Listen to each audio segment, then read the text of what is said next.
talked last week about how important the game was, and obviously you guys struggled.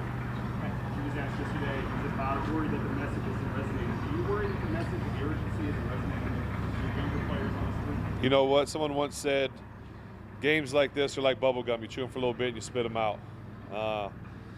That's kind of what it's doing, so I'm moving on. I have no comments about last week because it's bubble gum that's been spit out.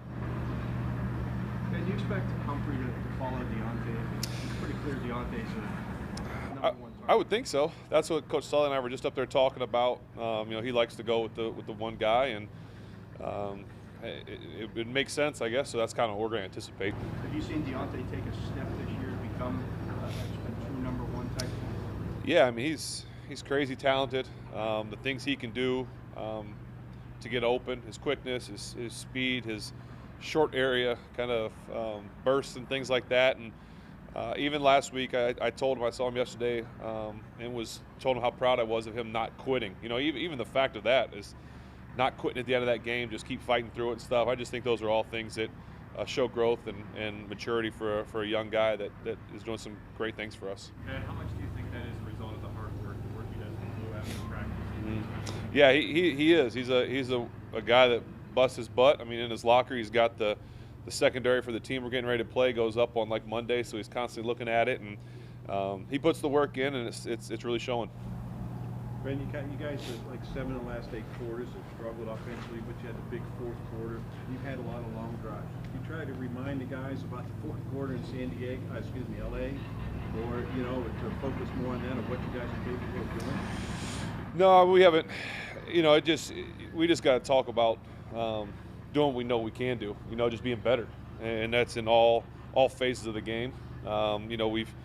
The games where we've really struggled or we've been one-sided or because we've been down, we get behind by so much, the game's been dictated for you. So we just have to do better earlier in games and keep it close so that we can stay on schedule. Mike said that this is another big game, another AFC North game. How do you change the messaging to make it more impactful to the younger guys this week? You know what? If you have to give guys a message at this point in the year with where we are, then maybe it's time to get guys in there that don't need a message. People need to understand what this is about. In retrospect, were you disappointed? I mean, I know you were after the game. Were you disappointed with the way the guys responded after last week, knowing it's such a big game? So we all have bad days. Every single person in here or around here has had a bad day at one point or another. It was a bad day for me. It was a bad day for the offense. You got to move on. And do you view this almost as there's 6 weeks left in terms of the division, like almost like do or die? A must-win? Is that what you're going to ask? Well, I would say must-win, but sort of It is. an elimination game for Everything moving forward has to be that way. That's the hole we've kind of put ourselves in. That every game has to be the most important game of the year, and we all need to approach it that way. You have to believe. Can you feel the vibe amongst the teams that you guys have a run here these last 6 games to get where you want to be? Well, we can't worry about making runs. We have to worry about winning one game. If we sit there and look at, okay, we've got this many games left, we have to finish with this, then you're looking past the right here and now, and that's the most important thing for us right now is this game, this week, this opponent, and you just kind of have to let everything fall into place from there, from 1 week at a time. As you get farther from being in a championship, as you were being one of those guys who are left, what do you have to say to somebody? How do you process making receiving small details and that mindset that maybe some Steelers, ex-Steelers, talking about that Steelers? Yeah, I mean, like I said, hopefully you don't have to say much, but just reminding guys that the little things matter. Little details. Just things like being early to practice or early to walkthroughs, early to meetings. Just the little details are always important. A lot has been made this week about practice and things that need to change. From your perspective, what has to change in practice? Is it more reps, faster, more intensity? What are you saying? I don't know if I have an answer for that. I mean, we put pads on and we hit and we do the things we have to do. I don't know that there's a magical solution for practice. I don't think. Pull the Allen Iverson. Ben, when you came in a long time ago, when did you learn or how did you discover the kind of no music around the locker room or anything like that? It was always Mr. Rooney. Guys, and Mr. Dan. It was always that way. And I think I don't know why, it just always was. And I think as guys started to leave the locker room that had that tradition, that history, I tried to keep it going. Brett Kiesel kept it going for a while, and we had Pouncey and guys like that kept it going.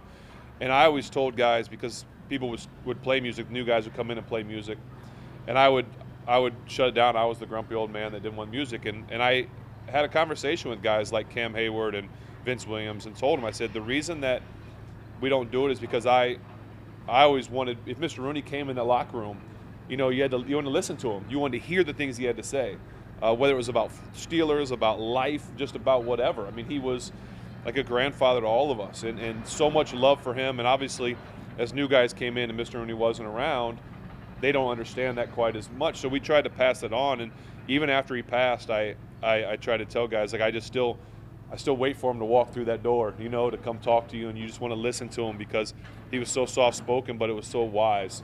And so that was always my thing of why I didn't want the music, because you never had it when he was around. And so I just wanted to carry that on. And the last couple of years, I just kind of relented, and I'll stop being the grumpy guy. And if they want to listen to music, they can listen to music. Ben, do you think a lot of these rookies who come from different parts of the country, California, New England, Illinois, do they have an understanding of Steelers-Ravens, what Ravens week means around here and has meant for 2 decades? If they don't, they're going to understand quickly.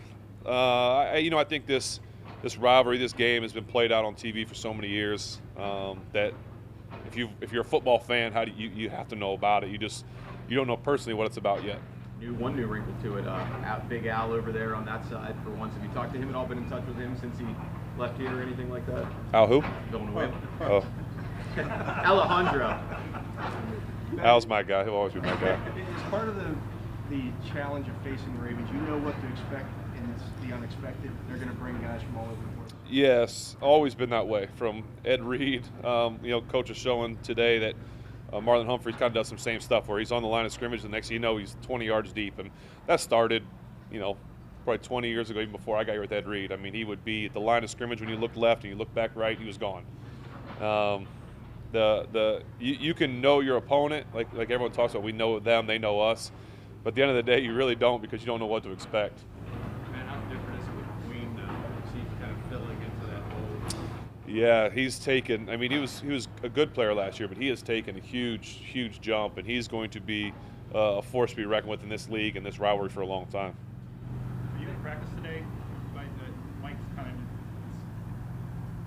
indicated you might practice on Wednesday. Me? Yeah. I'm not. I mean, not that I know of.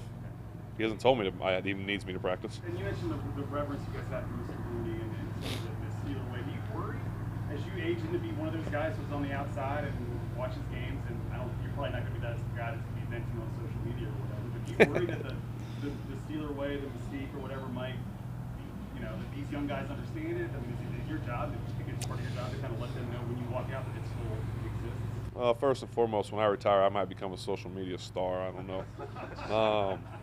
But you can only do so much. Yeah, of course you do. You worry about it because, I don't know. There can't be many, like one handful of guys in that locker room that even remember who Dan Rooney was.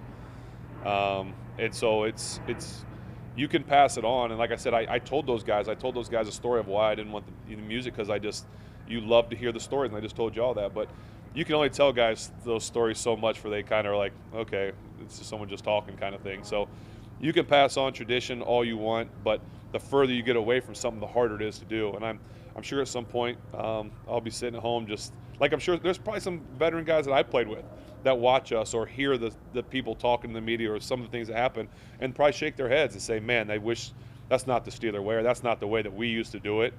That's just the way things go. And I'm sure there's, the 70s team probably looked at us even 10, 20 years. It just happens. But, who knows? Two more. Did you, when you early in your career, were you sort of those, whatever guys, and then like as you were No, always right from the get-go respected and understood the tradition here. I think that's the way I was raised too, to respect your elders and to understand. And Mr. Rooney just meant so much, especially knowing what he did to get me here. That meant a lot. To an earlier question, what's the confidence that you have that this team will bounce back from Sunday? I have a lot of confidence. Doesn't mean that we're going to come out and win, no, but it means that I've got confidence that we're going to go get everything we have. and do everything we can to win this football game.